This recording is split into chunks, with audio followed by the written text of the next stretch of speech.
Welcome into today's edition of the Sports Stove Podcast, brought to you by Skull Candy and Blue Coolers and Belly Up Sports. And today we are talking all things NFL leading up to the championship weekend between the Buccaneers and the Packers and the Bills and the Chiefs. And joining me again today is minority owner of the Green Bay Packers and my dad, Dale Stover. Dad, thanks for being back with us. Hey, appreciate the opportunity. Oh, well, like I said last time, I got some owing you to do. So we're trying to get even for all the good things you've done for me over the years. But today our episode is sponsored by Skull Candy. And Skull Candy is a great place to find wireless earbuds, headphones, speakers, all kinds of other things as well. And a lot of specials going on right now at Skull Candy through the end of January. So discover life at full volume with headphones, earbuds, speakers, and more. Skull Candy is your one-stop shop for new music, culture, and audio built to stay loud. We will attach a link for Skull Candy as well as our other sponsor, Blue Cooler. We'll post that on the audio notes, the podcast notes, as well as the comment section of YouTube for folks to click. If you'll use the link that we post, it'll let them know that you've listened to our podcast and are visiting them via our podcast. So we'd surely appreciate the support there. All right, Dad, we're talking about the NFL. We're going to start off, before we get to the games, we'll cover all the other stuff going on. The NFL coaching carousel has almost come to a stop with one team left to hire a coach, and that's the Houston Texans. Let's talk through these coaches real quick and kind of get your thoughts on them. We'll start kind of from the beginning. The Jacksonville Jaguars hired Urban Meyer. We saw this coming for a while. As a matter of fact, on this podcast, many months ago, I tried to tell people Urban Meyer would be the Jacksonville Jaguars head coach, and I have to brag about the ones I got right because it doesn't happen all the time. But that one I did get right. Urban Meyer comes in. He's bringing in Darrell Bevell as the offensive coordinator and Joe Cullen, the Baltimore Ravens defensive line coach, as the defensive coordinator. What are your thoughts with Urban Meyer in Jacksonville? College coach coming into the NFL. What kind of success do you think he's going to have? Well, it'd be interesting. He obviously, as you look at all these coaches, there's not a massive amount of NFL experience. And I'm sure we'll hit that as we go down the list. And Urban Meyer doesn't, but he has, of course, great amount of coaching experience. I would assume he will be kind of an organizer director. He'll motivate, but I think having good assistants really is going to be important for all these guys. But for him, he's made a lot of statements about his physical health, his family's concern, and he has a plan to be careful about that. And again, I think he can provide leadership, provide motivation, obviously a wealth of football experience, probably a really good talent evaluator, even though, he's not the GM. And there's a chance he'll do well. Again, we talked earlier about that being potentially a good job, and they do have the first pick. Not a massive amount of talent because they kind of cleaned the house some this year. So I think it could take him a little while, but I think he'll create a big buzz with the fans. Their fans can rally pretty quick. And I would expect, he'd have success. How much, how quick, that's hard to say. Well, I mean, you think Trevor Lawrence is going to be the number one draft pick, so there's his quarterback. Then you got some talented receivers there. Yes. DJ Shark's not bad. They brought in the rookie Levisky. I'm saying that wrong. Brought in a rookie this last year. They also have got a talented rookie running back that's had a phenomenal season, I think, on your fantasy football team this year. Yeah. And and then on the defense, there's still room to grow for sure. But you also look at the division. Tennessee, they've had 2 good seasons, but I don't think they're scaring a whole lot of people. Houston is going down the wrong direction. Indianapolis, we don't know who their quarterback's going to be.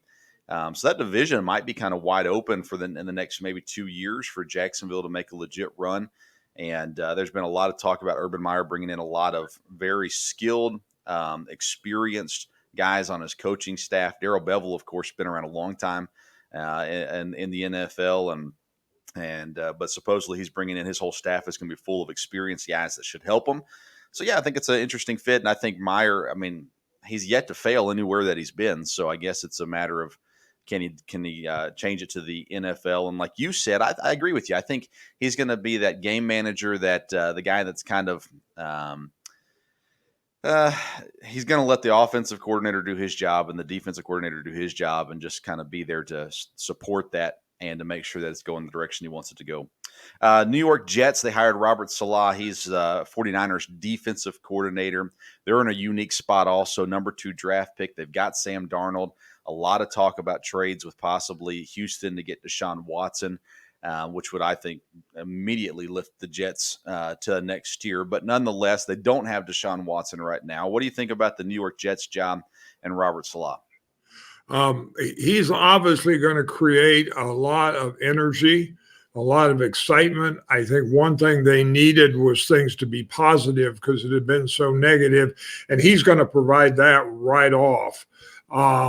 Again, his offensive coordinator, of course, is Mike LaFleur, who has some history there, even though, I don't know if he's been an offensive coordinator. And he, again, his hires will be important.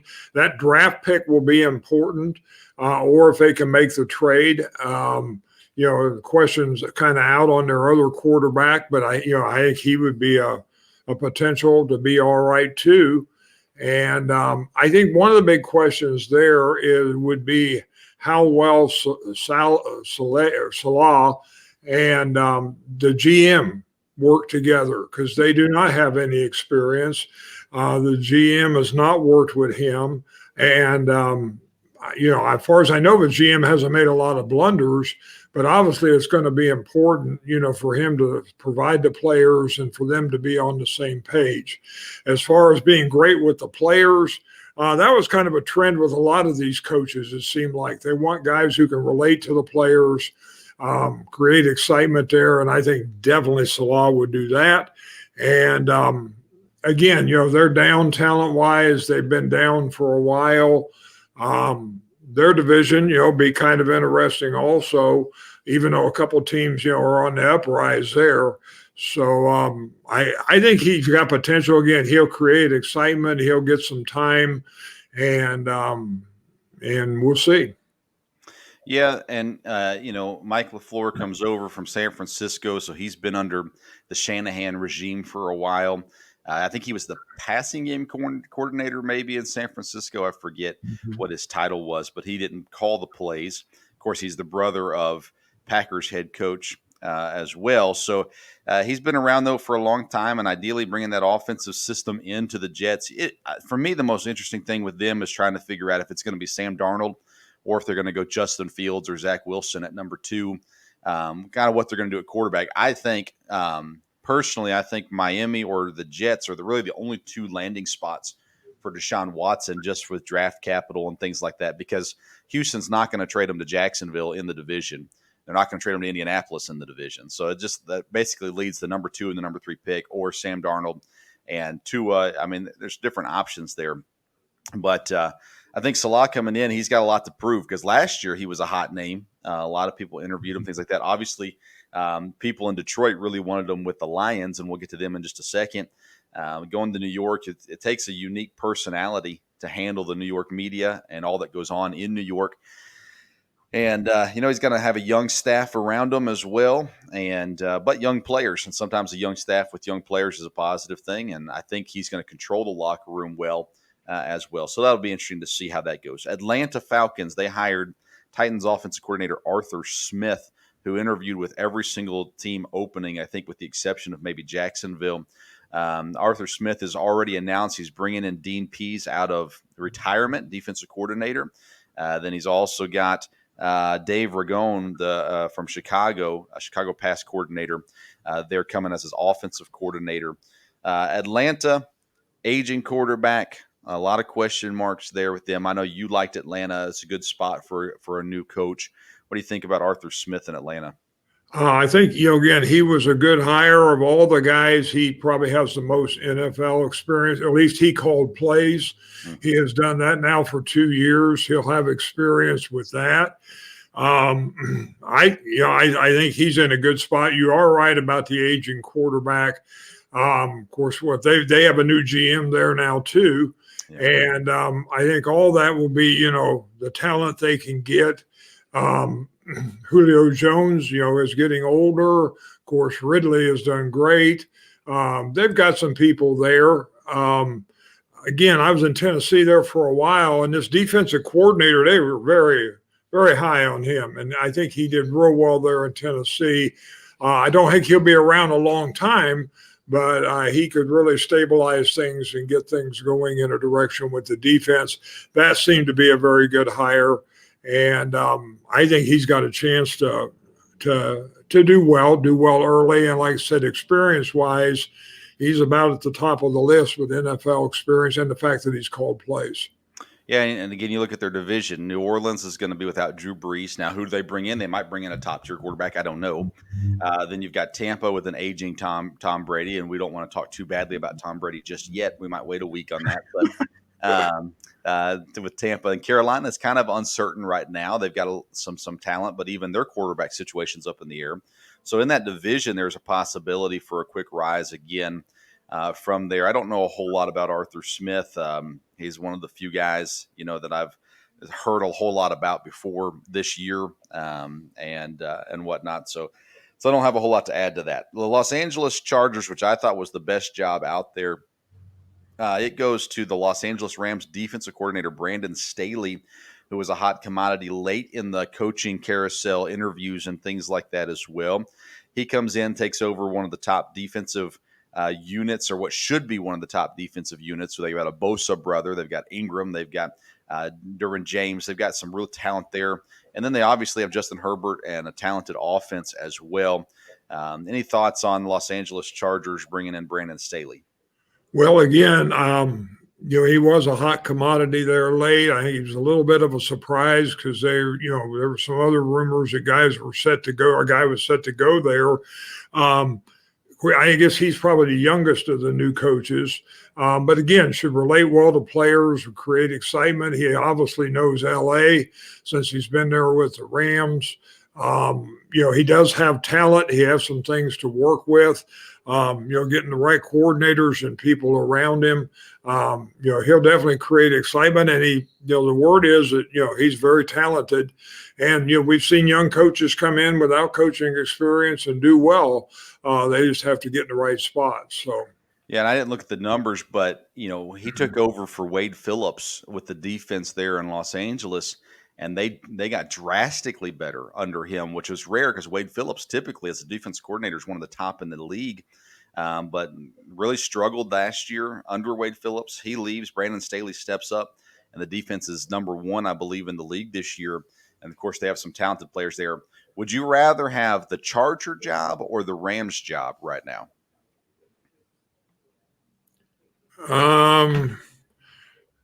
That's probably a good question. The Rams have stayed, they kind of went all in and didn't make it a year ago, but they were back to the playoffs this year. Now, again, their defense was really good, and this is their defensive coordinator that's left. So, again, I think they have a good coach. But I don't know. That's probably a fair question. Again, they've got a great young running back. They've got some people there. So, and they'll always, I think, be able to attract free agents. Yeah, I think you look at quarterback, and I'd more rather have Herbert over Goff. I Yes. think the Chargers job's a little bit more appealing right now than is the Rams job, but you have a lot more flexibility in the Chargers job as far as finances and things like that too. Interesting hire, maybe the most interesting hire of the coaching carousel. The Detroit Lions bring in Dan Campbell, most recently with the New Orleans Saints. He was an interim head coach in Miami a few years ago, and has been around a few different staffs. Dan Campbell brings with him Aaron Glenn from New Orleans. He'll be the defensive coordinator, former cornerback. And then he also brings in Baltimore's QB coach, James Urban, as the offensive coordinator. Dan Campbell in Detroit. I don't know if you got a chance to see his any of his press conference or any of the videos from that. It's quite interesting. What are your thoughts on Dan Campbell being the new head coach in Detroit? Well, like I said, he doesn't have experience as far as he's not been a coordinator, I don't think, anywhere. He was an interim coach, but they didn't keep him on um, there. Uh, Again, he's kind of the opposite of all these other guys hired as far as being a player's coach and that. I mean, he wants to rally people. He wants people to be excited. Will people buy into that? His press conference was very interesting, no doubt about that. Biting kneecaps and those type of things. But again, to me, he'll need to have a good plan. Um, Not just be able to, try to motivate people speaking wise. I thought it was interesting. He said in his press conference he wasn't going to just say a lot of coach speak, but everything was raw, raw. I mean, that was what that whole thing was about. And I think the question is, will Detroit buy in? The good players they have, will they buy in? Is he a guy that's going to attract free agents? Are they going to want to come there? What do they do with that draft pick? They can make a good choice there, and that would be a help to them. Yeah, I don't know. Like I said, in some ways, he is to me the exact opposite of most of these other coaches as far as connecting with people. Yeah, I mean, I don't understand the hire. He was so in Miami, he was a coaching intern in 2010, tight ends coach for 4 years, interim head coach in 2015. He went 5-7 as the interim head coach, which isn't horrible for a team that had to fire their coach at the beginning of the season. In New Orleans, he was the assistant to the head coach and the tight ends coach before now being the Detroit Lions head coach. Of course, he was a player. In Miami, the players loved him in Miami. He didn't get retained there, but the players absolutely loved him while he was there, from everything that we can tell. I just, you're thinking young offensive minded guys, or even the young defensive minded guys in Salah and Staley. You got Urban Meyer, who's an incredibly successful college coach. Dan Campbell, he's not the young, innovative kind of mindset. He's more of, like you said, that rah rah kind of guy. He's going to scream and yell and motivate that way. Very intriguing hire. We'll see how that turns out for Detroit. We are Packer fans, and so for us, I don't think we're too worried about it. But who knows? Stranger things have happened as Dan Campbell gets his first full-time head coaching gig in Detroit. Then announced here most recently, the Philadelphia Eagles, they go out and get Indianapolis offensive coordinator Nick Sirianni, and he comes over most recently working for Frank Reich, who was the offensive coordinator when the Eagles went to the Super Bowl and won the Super Bowl. So there's some things looking up there. He's the young, offensive, innovative mind kind of guy as well. What are your thoughts on that hire by Philadelphia? It seemed like it was a really good hire, being they were one of the last ones there. Of course, it's funny because several names surfaced here as of late, and if it really did come down to him and the fellow from New Orleans, then they're total opposites. And I saw today where they said, he again should connect well with players, connect well with fans. You're right; he's a young offensive mind. He had good success, in Indianapolis. He's been under a good coach there with Reich. And for being they were the sixth one out of seven to get a coach, looks like they got a pretty good guy. Yeah, he was with the Chargers 2013 through 2017 in a variety of different roles: quarterback coach, wide receiver coach, offensive quality coach as well. He was in Kansas City for a few years, working with quarterbacks and different offensive places. Spent some time in college. Mount Union was a defensive back coach and a wide receiver coach as well. And so he comes in with, I think you look at coaching trees or you look at who he's worked under, and you think, okay, this could be good. And again, I think the connection with Reich, and I think Philadelphia would take Frank Reich in a heartbeat if they could. But Nick Sirianni, it'll be interesting to see what he is. He to me is a lot like LaFleur when he came into Green Bay. It's a guy that you hadn't heard a whole lot about, didn't know a whole lot about. But when you look at the teams he's worked with and the success that the units that he's worked with have had, you go, this looks like it could be potentially something special for Philadelphia. Of course, the big question for them is, do they keep Carson Wentz? Do they go with Jalen Hurts? Do they completely throw both of them away and go with something else. I assume from everything that I hear, I'm assuming that Carson Wentz is the quarterback in Philadelphia next year, and that's the reason. One of the reasons why Peterson was fired is they chose Wentz over Peterson. But I mean, this is going to be interesting for Philadelphia because Philadelphia fans don't have very much patience to wait out, give him plenty of time to succeed. He's going to have to succeed pretty quickly, and a lot of pressure now on really the Philadelphia GM to put together a roster that can win games again because they have been depleted. Very, very little depth in a lot of areas. And so that's going to be interesting to see there as well. So the last team left is Houston. Of course, the big buzz on social media is Eric Bieniemy needs a job as a head coach. He said today all the right things. Yes, I want to be a head coach, but right now my main job is making sure I stay focused on the task at hand. And I don't know if Houston's the job that you want if you're Eric Bieniemy, but as they say, there's only 32 of them out there, so you got to take what's available to you. Houston also interviewed Joe Brady, who's in Carolina now, of course, well known for his time at LSU. Jim Caldwell, Leslie Frazier, Marvin Lewis, all former head coaches. Matt Eberflus, which is Indianapolis defensive coordinator, and then David Culley, which was with the Rams as a wide receiver coach as well. Most people have this pinned down to Eric Bieniemy, but I don't know.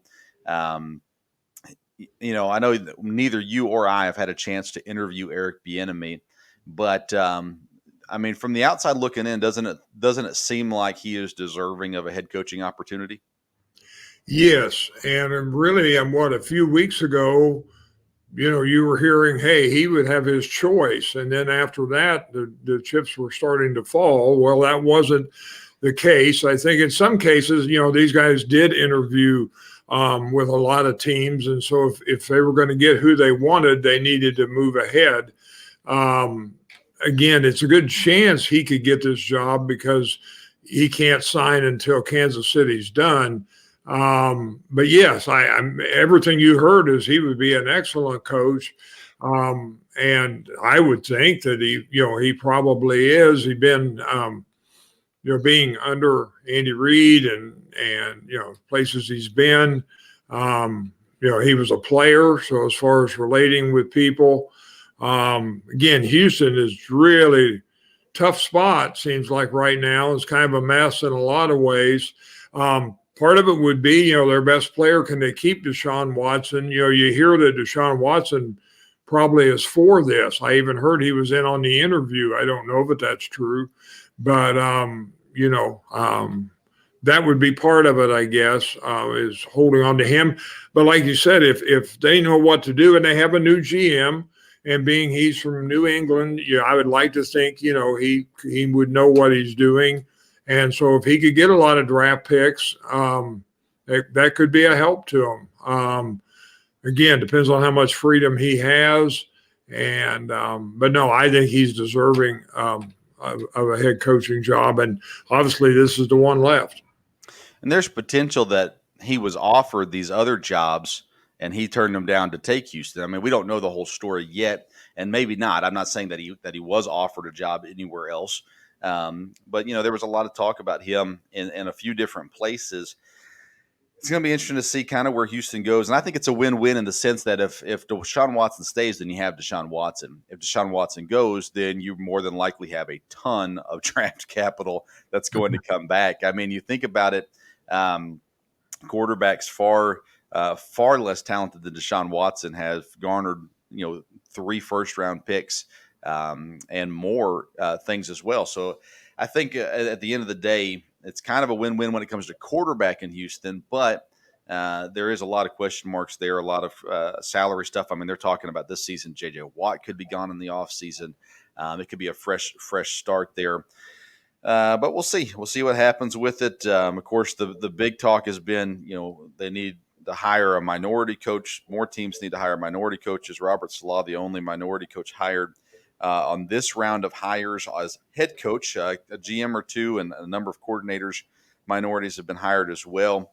We don't want to get into the race stuff right now. That's another podcast for another day. But Eric Bieniemy appears to be well qualified. He got offered the Colorado job last year, turned it down, I think, wisely. Colorado really wanted him to come back and coach for them in college, but he decided to wait around for an NFL job, and maybe this will be the one he gets. It'll be interesting to see where it all. If it's not Bieniemy, then the hire should be done very soon because all the other guys they've interviewed are available to be hired right now. Right. So we'll see. We'll see on all of that. All right, let's move on. We spent a lot more time on that than I planned on. Let me quickly. Well, let's start talking about this. The Pittsburgh Steelers. They have a little bit of a question mark at quarterback. Ben Roethlisberger coming to the end of his career. They go out and they sign Dwayne Haskins, who was cut by Washington this year. He was obviously a first-round pick by Washington, and a lot of immaturity issues this season, things that went on this season. But I don't know that he ever had the support of his coaching staff either. Does Dwayne Haskins, do you think he has the talent to still last in the NFL, or do you see him as one of those quarterbacks who he gets another shot, but it really never goes anywhere, and we'll never hear much from Dwayne Haskins again?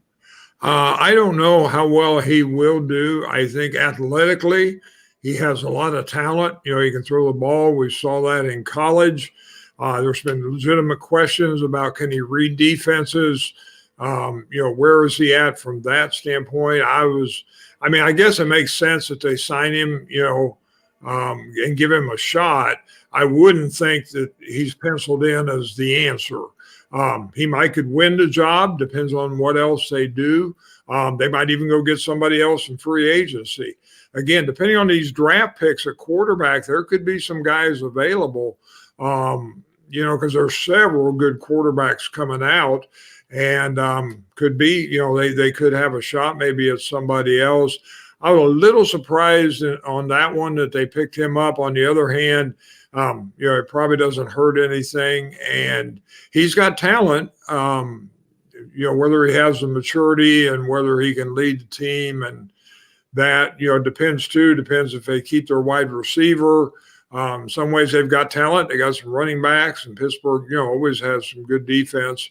But it was kind of interesting.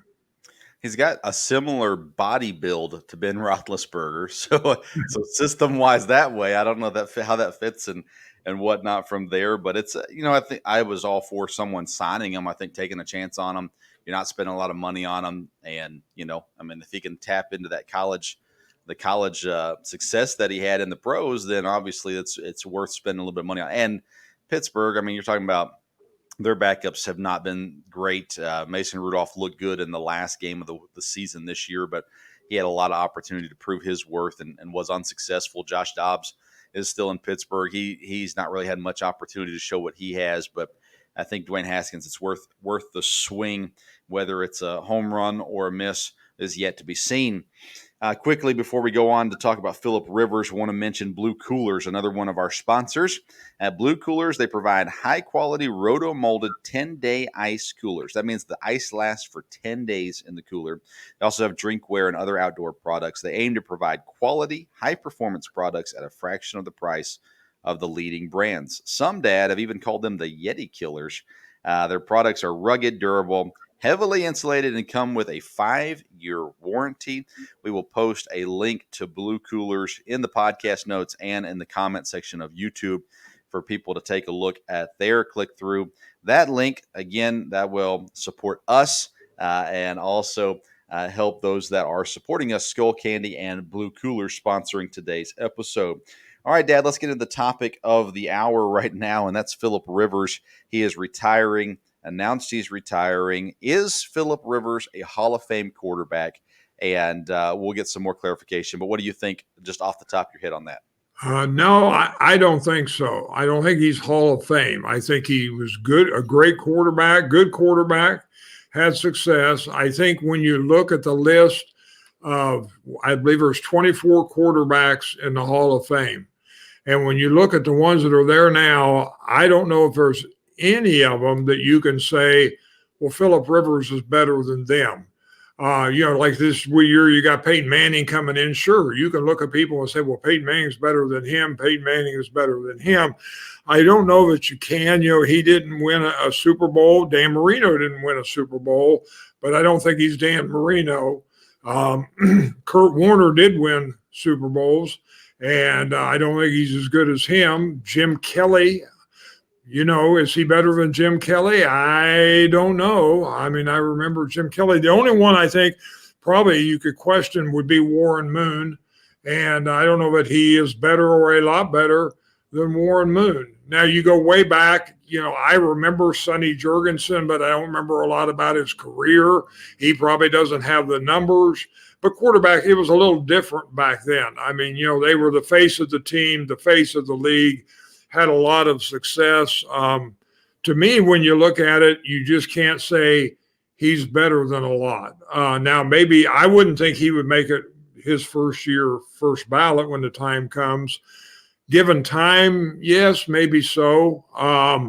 As you look at his stats, and again, I know you'll talk about that here in a little bit. Part of what I read was the reason some of his stats are so good is because he played so long.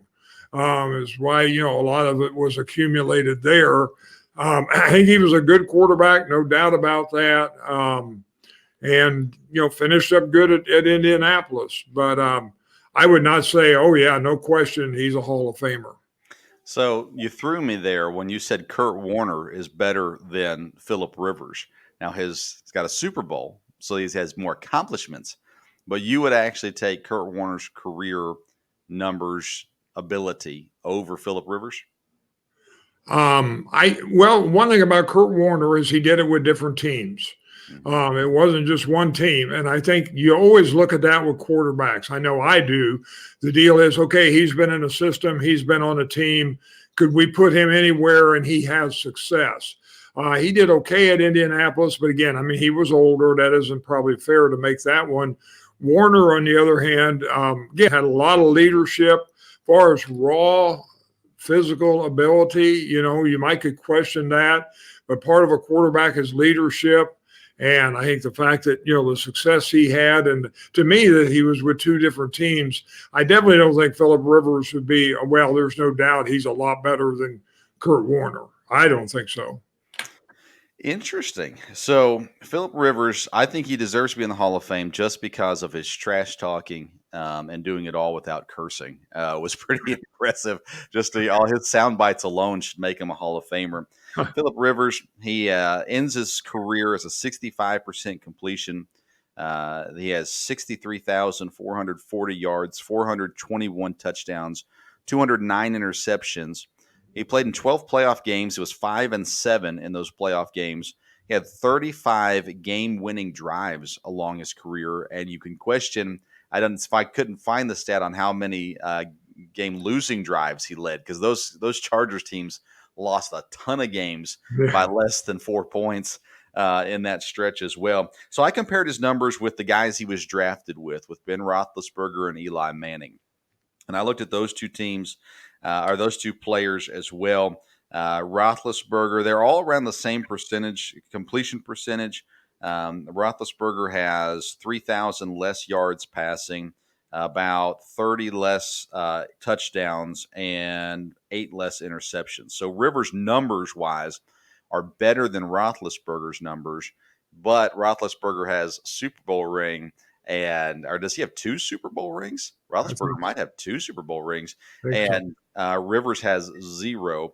Eli Manning, his numbers are far less than Philip Rivers. I say far less, but they're a fair amount less than Philip Rivers. But again, he has Super Bowl rings.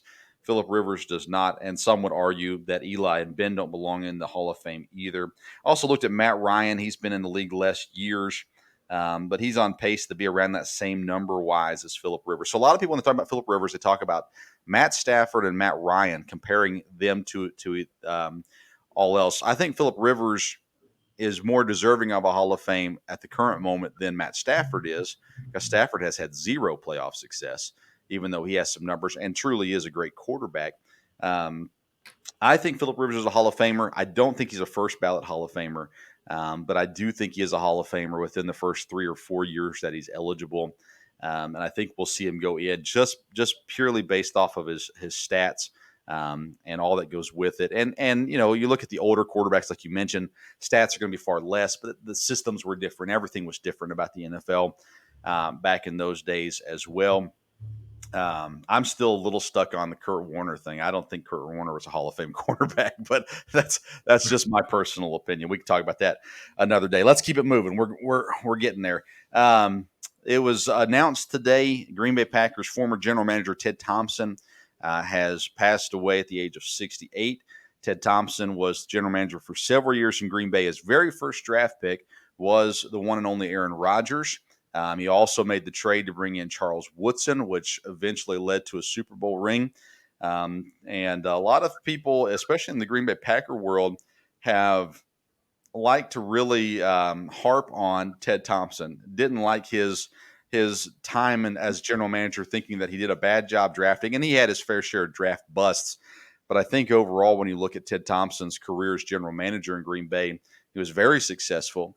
Successful enough to bring in a franchise quarterback right behind a franchise quarterback, as well as bringing in a Super Bowl ring. Since you are a part owner of the Packers, what are your thoughts on Ted Thompson and his career and the untimely passing? Well, again, I looked a lot at different interviews, videos today about Ted Thompson. And of course, now with his physical situation, you wonder how much that affected things in the last few years. A lot of it was, he wasn't available to the media at the end. But the question is, was he physically able to do that? I saw a real late interview with him today, and it was a really good interview. But he struggled. I could see where he wouldn't do interviews all the time at that point. Obviously, his good draft picks were very good. They highlighted his second round wide receivers. A lot of those are good. A lot of fourth round picks, linemen, offense and defense worked out real well. Seemed to have an eye for talent. He made trades in some cases. I remember the Clay Matthews thing, getting him. And again, as a GM, he has influenced a lot of people. He was very humble. He always talked about, hey, I'm just a scout. I'm just a scout, and really Ron Wolf is who I follow. I heard him say on several occasions, we're just doing what Ron Wolf told us to do. It was interesting today that he talked about two major influences on him in football. One obviously was Ron Wolf. The other was Bum Phillips. And I think Bum Phillips is the one that gave him a chance to play. He was a linebacker for the Oilers, mainly special teams, but had a chance to play there. Definitely he'll go down in great in the Packer organization as a help. Now that he's passed, the criticisms won't be there. And he has a lasting mark that'll be there for quite a bit. I heard Coach LaFleur say today that, he had a great influence on everyone in the building. While he personally didn't have much, hadn't met him many times. Obviously, people around, staff people, of course, all the scouting department, players, the Aaron Rodgers thing, you do look great on that one later on.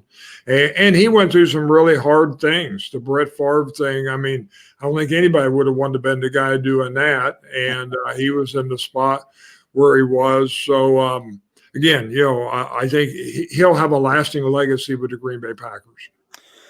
Yep, hate to hear that. Was surprised by that when the news came across today, and seeing several reactions from present and past Green Bay Packer players, as well as media members in Green Bay. Very emotional, talking about Ted Thompson and the kind and humble man that he was.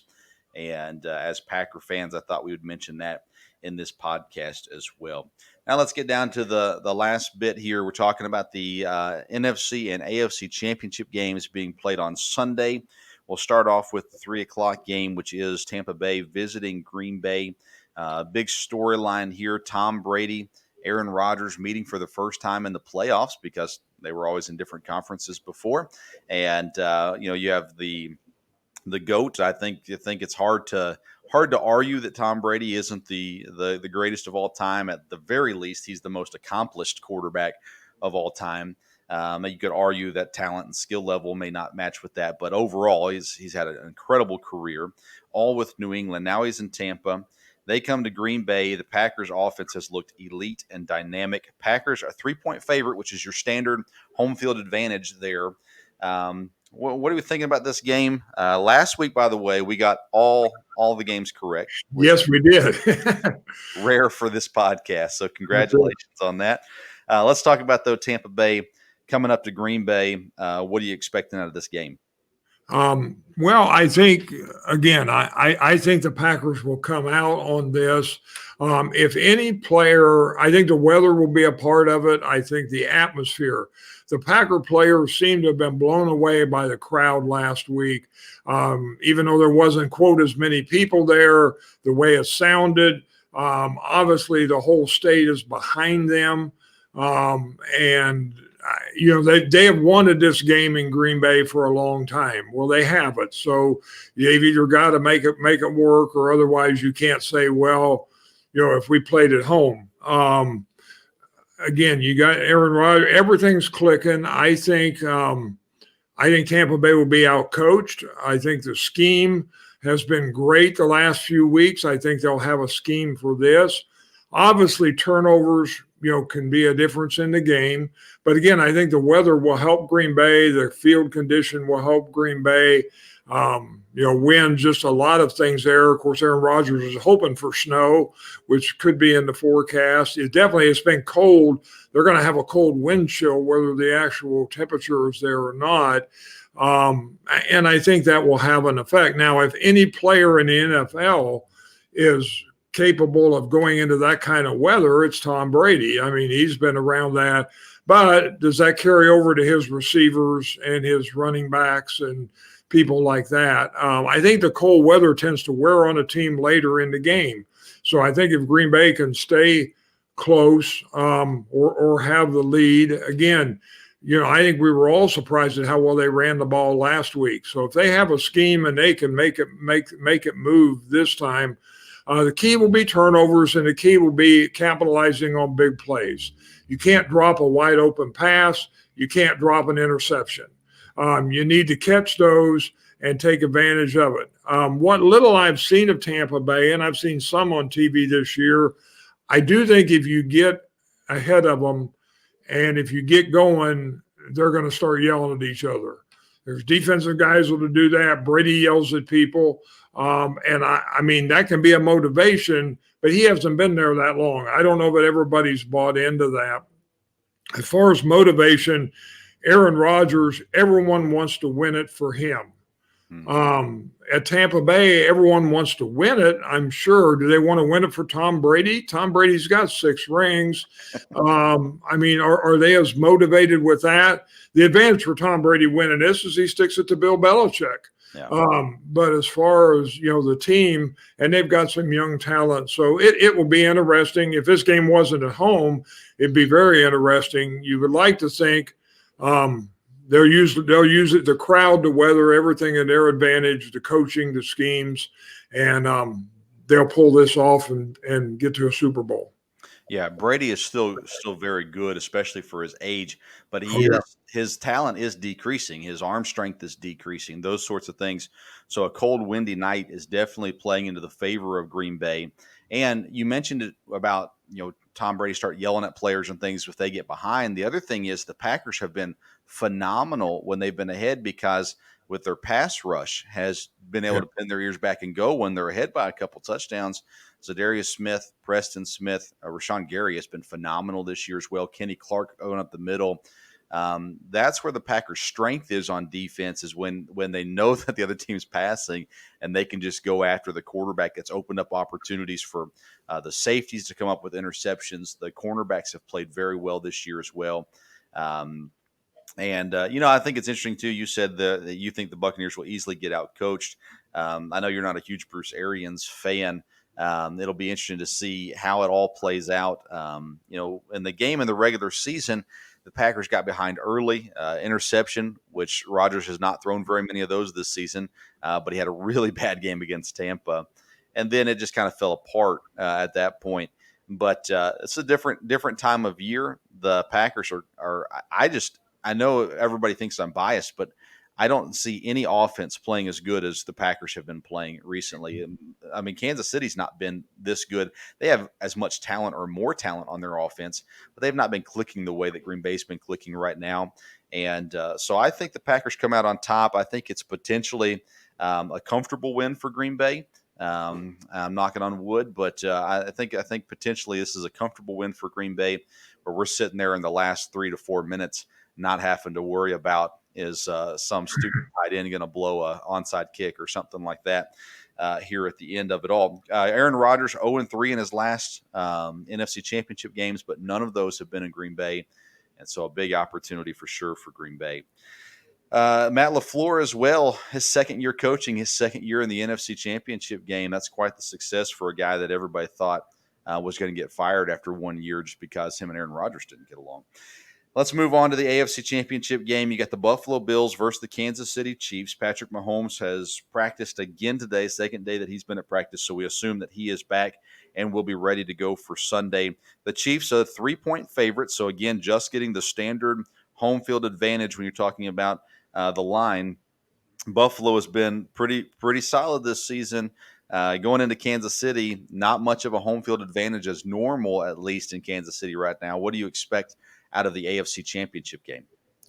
Should be a very good game. I I think Kansas City will win. Um, and mainly, I think Buffalo has been very, very good. No question about that. Is improved. I think if inexperience is going to hit them, it'll be in the AFC Championship. As far as pressure, as far as just they haven't been there. Now, I tried to think through, and I may be missing somebody on their lineup, but I'm trying to think again. When I think of the Packers, you got Aaron Rodgers, you got a couple people. Hey, I've been there telling everybody, here's how to get prepared for this. I don't know who that person is in Buffalo. They have a young quarterback. Diggs has not been there before, even though he's very good. And maybe there is somebody, I don't know. There may be an offensive lineman. There may be somebody who can do that. But we'll see. I think again, the Chiefs have been there. The Chiefs know what it takes. Again, at times they haven't played extremely well, and Buffalo has. It just seems like to me. I mean, I kind of have to pick Kansas City. I think the fact that they've been there, Buffalo, great team, and they'll be back, no question about that. They're young, and it wouldn't be a shock if they go to the Super Bowl. But I would pick Kansas City. I'm going to go against you on this one. I think Buffalo gets the win. Kansas City this year, as talented as they are, they just have not seemed to have that motivation, that urgency with them, and they haven't really had to have it to this point. And they've won pretty much all their games this season, so I get all of that. But to me, if there's a chance to upset Kansas City, it's this week.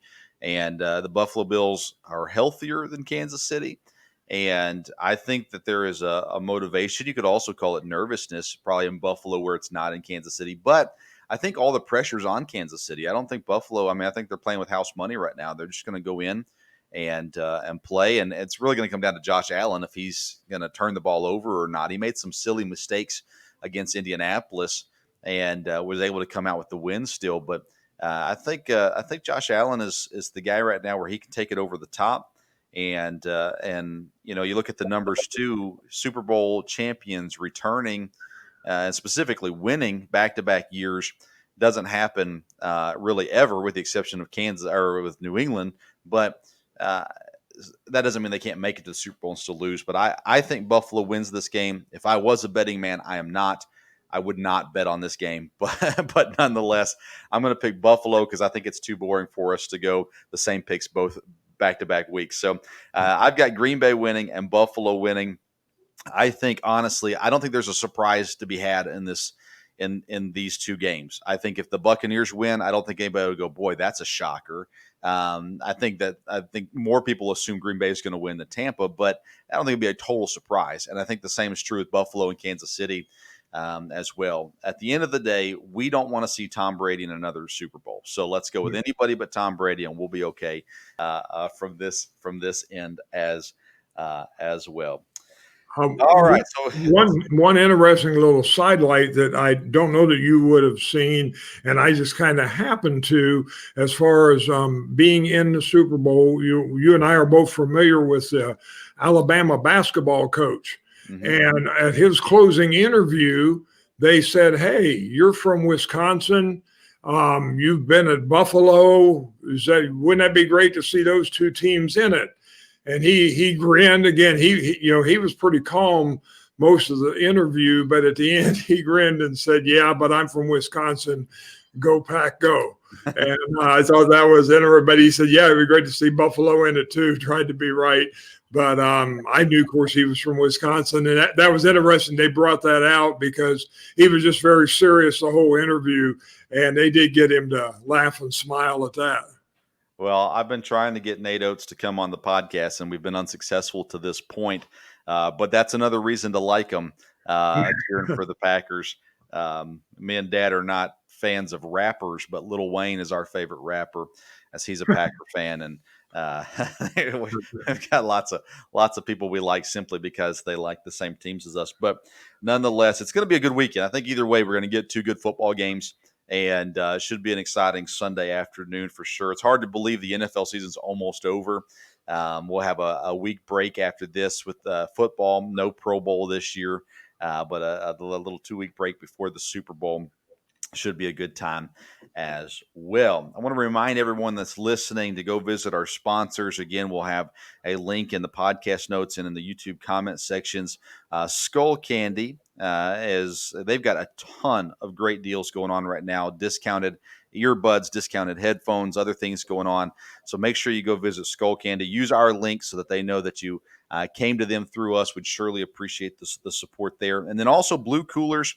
If you're an outdoors person, if you like to go camping, fishing, hiking, and you need a solid, rugged, dependable cooler, I know that everyone runs to one brand, but Blue Cooler is more affordable, and I'm telling you, they're just as good. So make sure you go to the link that we provide for you to go to Blue Coolers and get your coolers. They also have drinkware. They have other outdoor products, some first aid and things like that as well.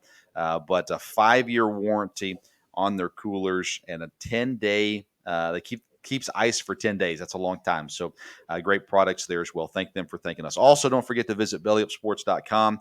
You'll find other podcasts similar to ours. Well, some of them are similar. We're kind of unique compared to most of them there, but there are good podcasts there. We've had folks on from the FN Sports podcast, and then I was also on No Credentials Required. There are several good podcasts on bellyupsports.com, as well as interviews, or excuse me, articles and things like that as well.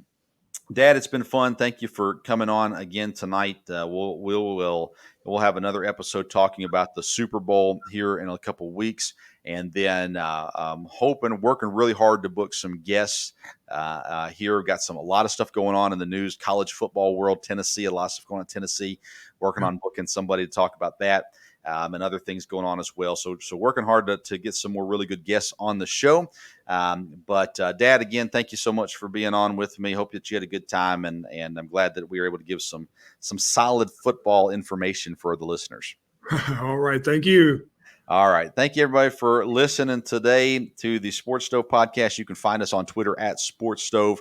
We're on Instagram, the Sports Stove Pod. And of course, if you're listening to this on podcast form, we do have a YouTube channel. You can look us up, the Sports Stove Podcast. And we'd love for you to subscribe and rate and review and share and tell the world all about us. Thank you again to our sponsors, Skull Candy and Blue Coolers. Until next time, we will see you around the sports